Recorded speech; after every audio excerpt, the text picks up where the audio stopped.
Boa noite. Boa noite.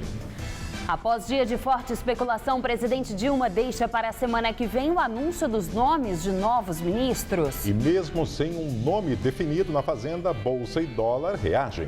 Hospitais de São Paulo sofrem com a crise hídrica e fazem até reformas para garantir abastecimento. O OMS alerta: 1 em cada 3 mulheres no mundo é vítima de algum tipo de violência doméstica. Presidente americano Barack Obama anuncia reforma na imigração. E o feriado foi de filas em São Paulo. Paulistanos aproveitam a data para visitar exposições de grandes artistas.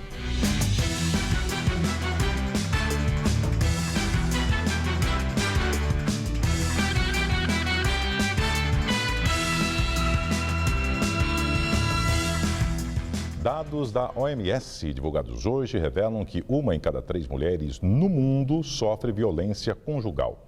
Em São Paulo, de cada 10 mulheres assassinadas, 7 foram mortas pelo companheiro. O Ministério Público Estadual pede a mudança da tipificação do crime de homicídio contra mulheres, a fim de aumentar as penas dos agressores. De acordo com o estudo da OMS, entre os tipos mais comuns de abusos estão as agressões, estupro, tráfico de pessoas, casamentos forçados e até mutilação genital, prática comum em países africanos. Isso sem contar as muitas formas de violência que não deixam marcas visíveis. A violência psicológica é uma das mais devastadoras, traz sequelas para a saúde da mulher, provoca muitas vezes distúrbios, estresse pós-traumático. No Brasil, segundo a última pesquisa do IPEA, mais de 5.600 mulheres são mortas por ano no país. Isso dá uma morte a cada 1h30. Entre as circunstâncias mais comuns para as mortes estão as armas de fogo, objetos cortantes e o estrangulamento. Em São Paulo, de cada 10 mulheres assassinadas por ano, 7 são mortas pelos próprios companheiros. Além disso, em 40% dos casos, o crime acontece dentro de casa. Para que as discussões do dia a dia não cheguem a esse ponto, os pesquisadores alertam para a importância de as vítimas denunciarem os agressores. A notícia de violência, a denúncia, é um momento muito importante e o acolhimento, a forma como essa mulher é atendida, é importantíssimo para que ela prossiga na sua intenção de processar ou de deixar o agressor. O Grupo de Enfrentamento da Violência Doméstica contra a Mulher do Ministério Público de São Paulo apoia o projeto, já aprovado na Comissão de Constituição e Justiça do Senado, que cria a chamada Lei do Feminicídio. Com a aprovação, passa a ser um homicídio qualificado, com penas de 12 a 30 anos e considerado hediondo pela lei. Então, uma outra importância é o fato de que muitas vezes ainda se alega em julgamento a violenta emoção por uma questão de ciúmes, de posse. Em sendo tipificado o feminicídio, essa alegação não será mais possível. Movimento Sem Teto de São Paulo invade prédio no centro da capital que seria entregue a outro movimento popular já no mês que vem. O edifício pertencia ao INSS e foi reformado pela Caixa Econômica Federal dentro do programa Minha Casa Minha Vida. Depois de uma reforma de 5 anos, este prédio na rua Conselheiro Crispiniano, no centro, estava quase pronto para ser entregue a 72 famílias ligadas ao movimento ULCM, Unificação das Lutas de Cortiços e Moradia. Mas uma semana atrás, outro grupo, o MSTS, Movimento do Sem Teto de São Paulo, invadiu o edifício. A ULC ela concorreu à habilitação pública para a demanda do movimento, isso em 2005, né? Estamos em 2014. E agora, no finalzinho da obra, já finalizaram tudo, só estava esperando a ligação da luz, da eletricidade. O representante do grupo invasor recebeu nossa equipe e explicou que o objetivo não era prejudicar o outro movimento, que já tinha conseguido, junto à Caixa Econômica Federal, a posse dos 72 apartamentos.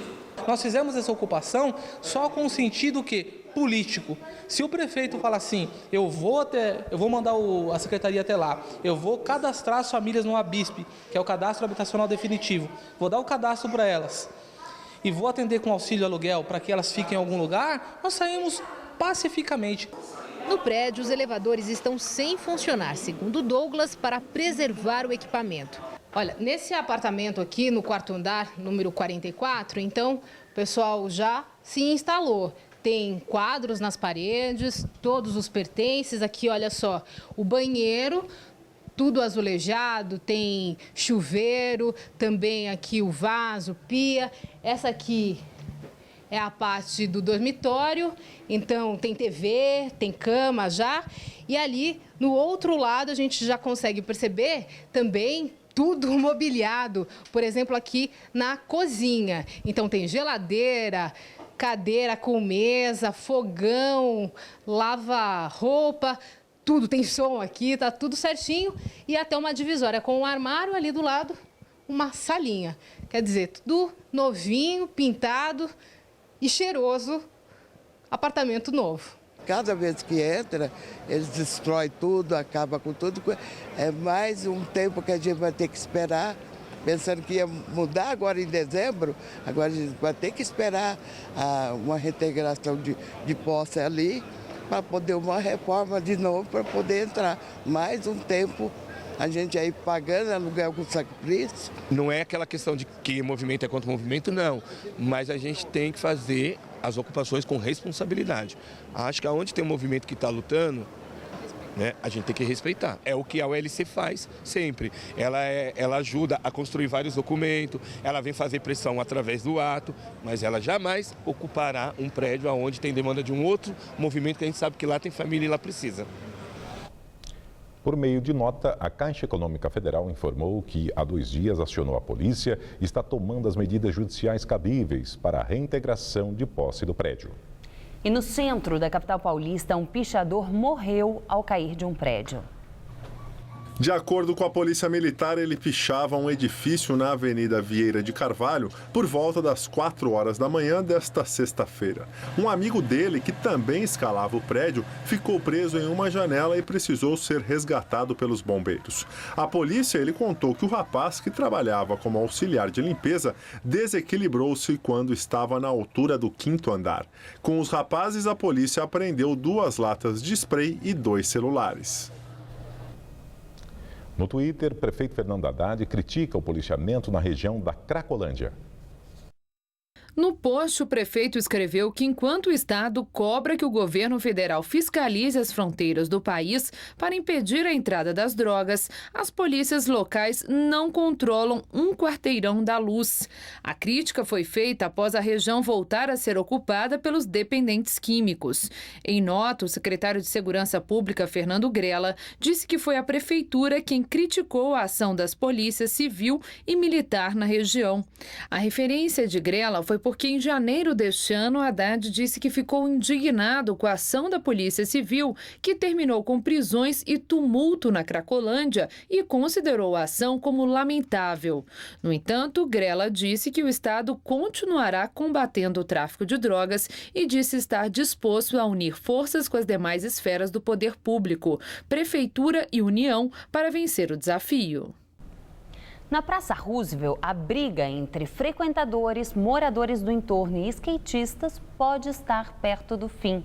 A construção de uma pista de skate pretende acabar com o conflito entre esses grupos. A pista está nascendo num espaço de 1.500 metros quadrados na Praça Roosevelt, próximo à Rua da Consolação. Praça que já foi palco de muita polêmica entre skatistas e moradores do entorno. A Roosevelt foi reformada e as obras ficaram prontas em 2012, um investimento de 55 milhões de reais. Os problemas surgiram quando os skatistas passaram a usar o espaço novamente e os moradores dos prédios reclamavam do barulho. Boa parte dos estragos vistos na praça também são atribuídos aos skatistas, como os bancos quebrados. Depois que a pista aqui na Praça Roosevelt estiver pronta, esta parte aqui de cima estará proibida para a prática do esporte. Uma forma, segundo a Prefeitura, de garantir o conforto para os skatistas e também a segurança para os frequentadores. Este pode ser o primeiro passo para uma convivência mais harmônica nesse espaço público. Tem que ter. Acho que tanto os skatistas quanto os moradores têm que entrar num consenso para a utilização do espaço e tem que ter consciência. Grades de proteção também estão sendo instaladas e devem cercar a área. Marta é presidente de uma associação de moradores da região e diz que a construção da pista de skate é um avanço. Mas ela defende a criação de regras mais específicas para a utilização da praça. Isso acabaria mais facilmente se a praça tivesse um regulamento, porque não vai adiantar apenas fazer a pista de skate, o skate plaza, porque tem gente que não vai usar ou não tem intenções. André Iena é skatista há mais de 26 anos e sempre frequentou a Praça Roosevelt, mesmo antes da reforma. E gostaria que a situação não tivesse chegado a esse ponto. Ele é contra a limitação de espaços e diz que toda a praça deveria ser aberta aos praticantes do skate. Faz parte de uma socialização. E acho que o skatista quer isso. Ele quer sentar num banco, conversar com uma senhora, explicar o porquê que ele anda de skate. Às vezes tem muitas meninas que estão na praça andando de skate, crianças pequenas que acabam andando junto com profissionais e a evolução é mais rápida. Então acho que ninguém quer limitado nem tanto para moradores, nem para o skatista, que todo mundo possa participar da praça toda. A crise hídrica em São Paulo. Hospitais da capital paulista investem em medidas para a redução do consumo de água. Economia que já atingiu 40 milhões de litros só este ano em um hospital do centro da cidade. Nos serviços ligados à saúde, economizar água sem prejudicar a higiene rigorosa não é uma tarefa fácil, principalmente na higienização dos tecidos usados em hospitais. Na lavanderia que atende às 3 unidades do Hospital São Camilo, por exemplo, são 180 toneladas de roupas sujas por mês, que dependem de 3.000 metros cúbicos de água para serem lavadas. A água é nossa matéria-prima junto com os produtos químicos, amaciante, detergente. A solução para diminuir o uso da água dos 2 poços artesianos do hospital foi a ampliação em 4 horas do período de funcionamento da estação de água de reuso que existe no local. Até agosto a gente estava reaproveitando, reutilizando 40%, hoje a gente reutiliza 60%. Tem mês que a gente consegue até um pouco mais. Já em outros setores dos hospitais, é mais simples economizar. Na região de Higienópolis, o Hospital Samaritano aproveitou a obra de readequação de 150 leitos para reformar o sistema hidráulico. Desde a substituição das tubulações até a substituição das caixas acopladas, que anteriores, dos vasos sanitários, que anterior eram 9 litros, essas são mais novas, com sistema dual flush, mas já são 6 litros de água.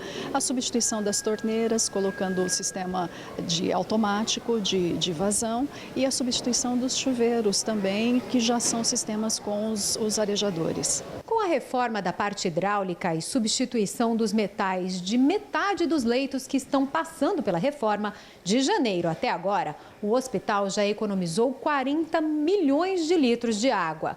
Volume que deve mais do que dobrar até o final do ano que vem, quando forem concluídas as substituições.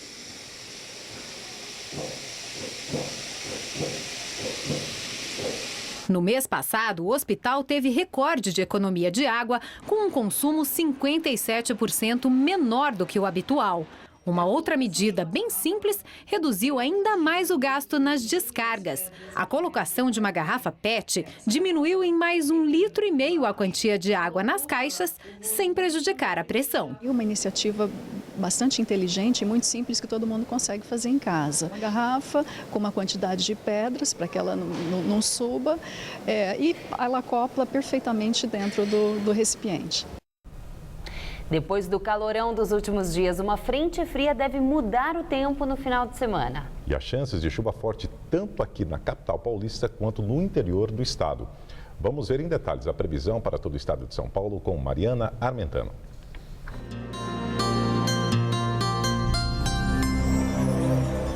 Uma nova frente fria promete mudar o tempo em São Paulo nesse final de semana. Para amanhã, a previsão é de chuva a qualquer hora no interior do estado, mas as temperaturas continuam bem altas. A máxima vai ultrapassar os 30 graus em todo o centro-oeste do estado, chegando aos 35 na região de Votuporanga. Nas cidades do litoral, a máxima vai aos 34 graus amanhã. Mas quem quiser aproveitar a praia, é bom chegar bem cedo, porque a partir da tarde, as chances de chuva aumentam e pode chover forte. Essa previsão vale também para a Grande São Paulo. Nesse sábado, mínima de 20 e máxima tarde na casa dos 32 graus. No domingo, a máxima cai para 27 e o tempo fica fechado. E a semana vai começar fresquinha, com máxima prevista de 24 graus. Diego Laos é um apaixonado por flores. Encontrou na casa herdada dos avós, localizada na Vila Madalena, a inspiração para um projeto: espalhar orquídeas pelo bairro. O objetivo era aproximar as pessoas e a ideia deu certo. Por isso, Diego Laos é um personagem que é cara de São Paulo.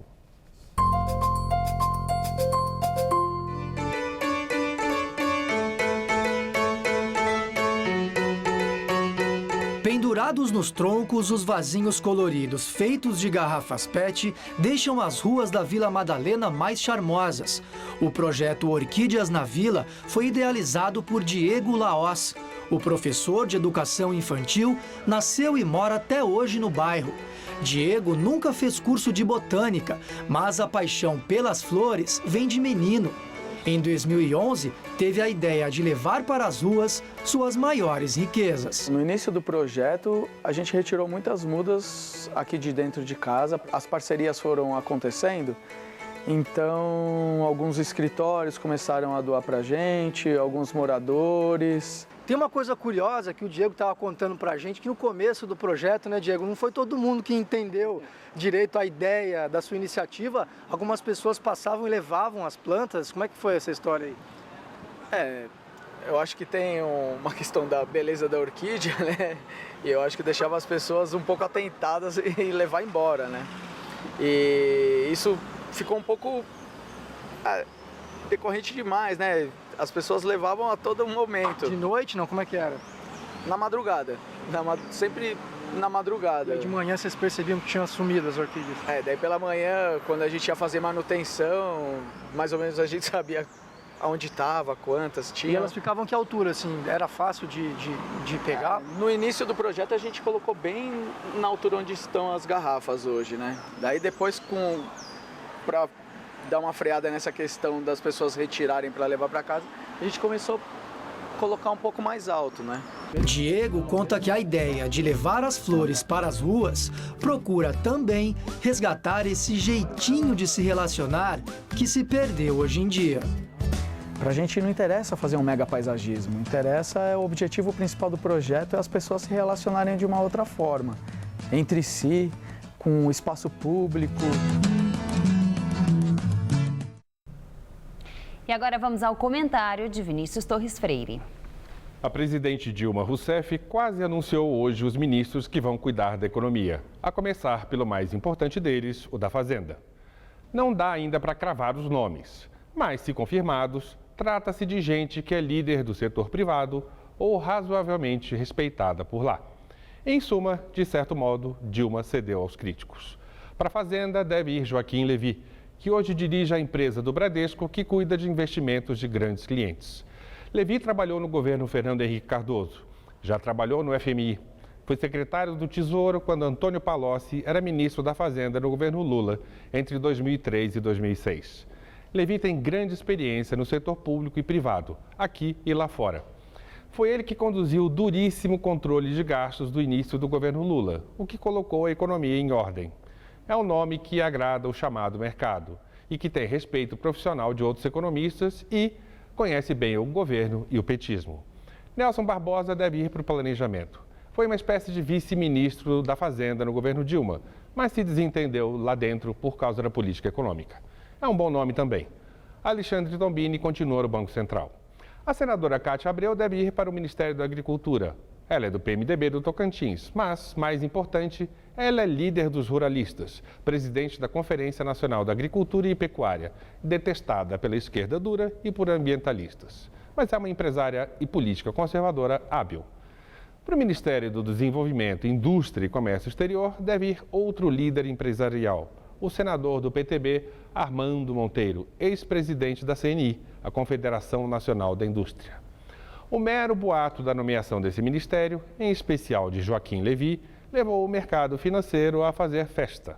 Como a gente viu, a Bolsa, por exemplo, subiu mais de 5%. As ações da Petrobras, que estavam quase no lixo, subiram mais de 12%. Os juros caíram na praça. Mais importante mesmo é que essa equipe econômica, se for essa mesma e se puder trabalhar, pode restaurar a racionalidade básica na administração da economia do país. Não é a salvação da pátria, mas pode arrumar as coisas de modo que a gente possa discutir alternativas, sejam de esquerda ou direita, liberais ou desenvolvimentistas. Boa noite. E à espera da divulgação do nome do ministro da Fazenda, a Bolsa de Valores de São Paulo subiu hoje 5,2%. E o dólar teve queda, fechando o dia cotado a R$ 2,52. Segundo analistas, o mercado reagiu positivamente aos nomes divulgados hoje na imprensa como futuros ministros do segundo governo Dilma. O corpo do ex-ministro da Justiça, Márcio Tomás Bastos, foi cremado hoje. A cremação foi no cemitério Horto da Paz, em Itapecerica da Serra, na Grande São Paulo. A cerimônia começou por volta das 10 da manhã a portas fechadas e contou com a presença apenas de familiares, amigos e poucos políticos, entre eles o ex-presidente Lula. Tomás Bastos foi ministro da Justiça no governo do petista entre 2003 e 2007. O velório de Tomás Bastos foi realizado na Assembleia Legislativa de São Paulo ontem.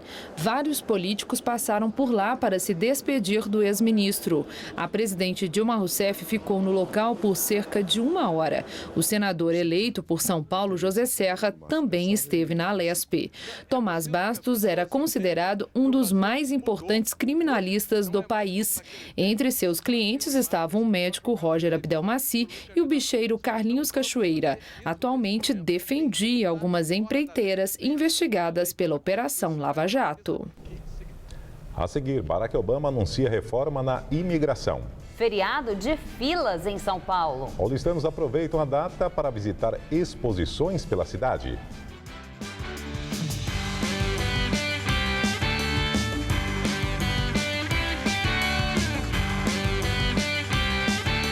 A seca continua. A situação é grave e vai começar mais um fim de semana. E com todo mundo em casa, o consumo de água aumenta. Por isso, fique atento ao desperdício. Nada de lavar carro, regar jardim, tomar banho demorado.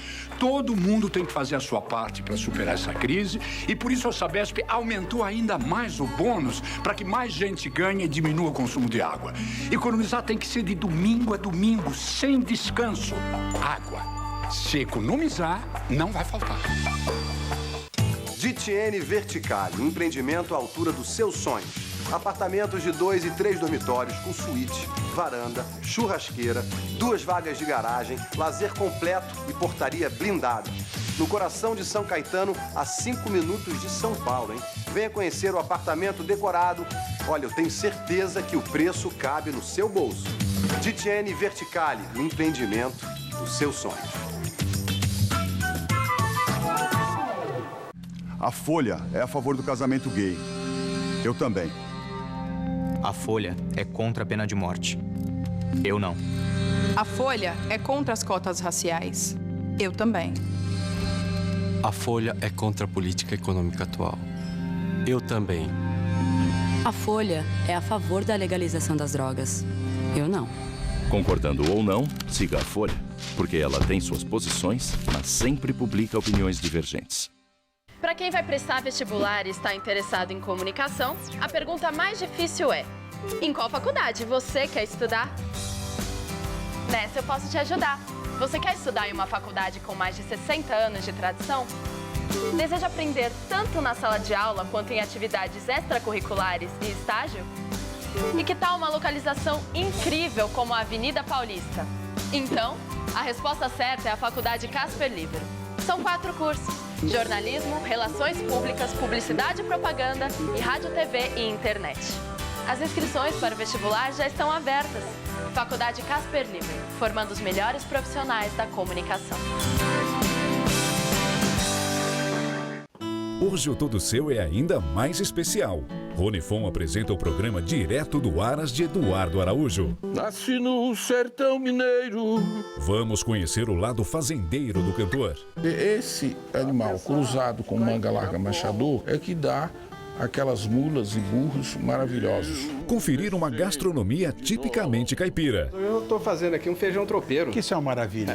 E curtir, é claro, um musical. Meu carro é vermelho Não use espelho pra me pentear. Todo seu, nesta sexta, 10h30 da noite. E só na areia eu sei trabalhar.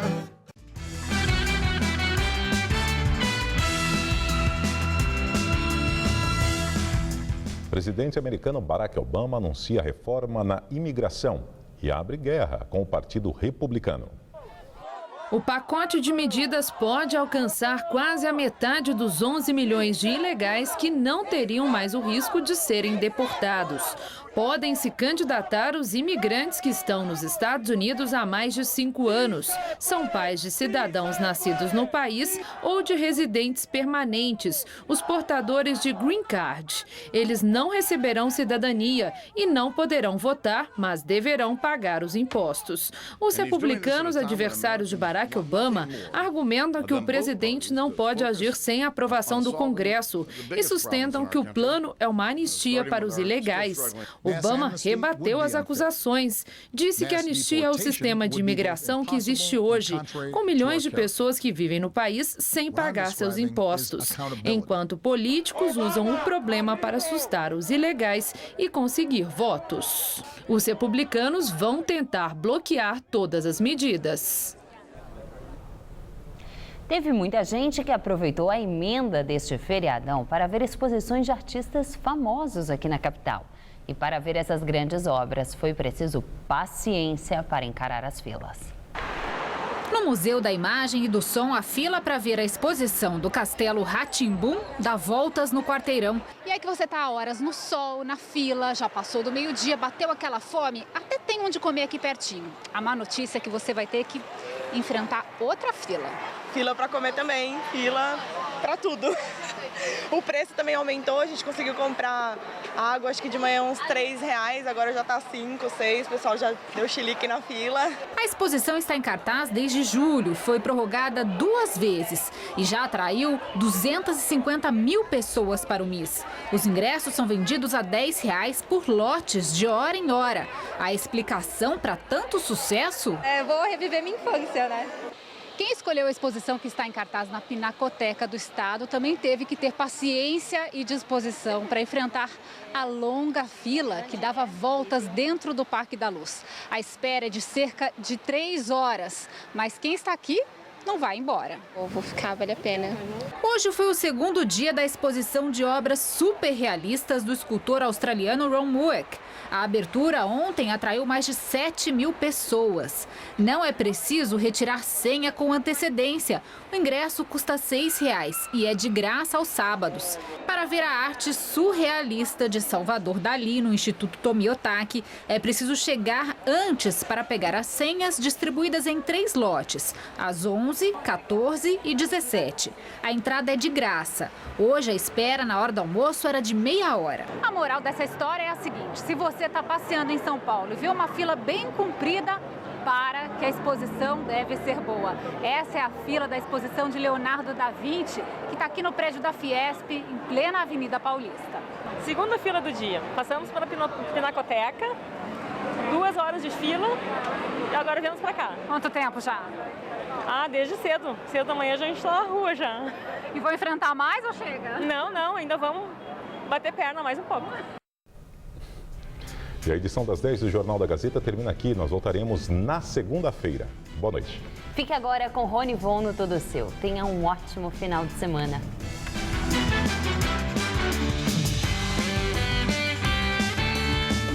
Logo mais 11h30 da noite, confira o olhar da juventude da periferia em extremos da cidade.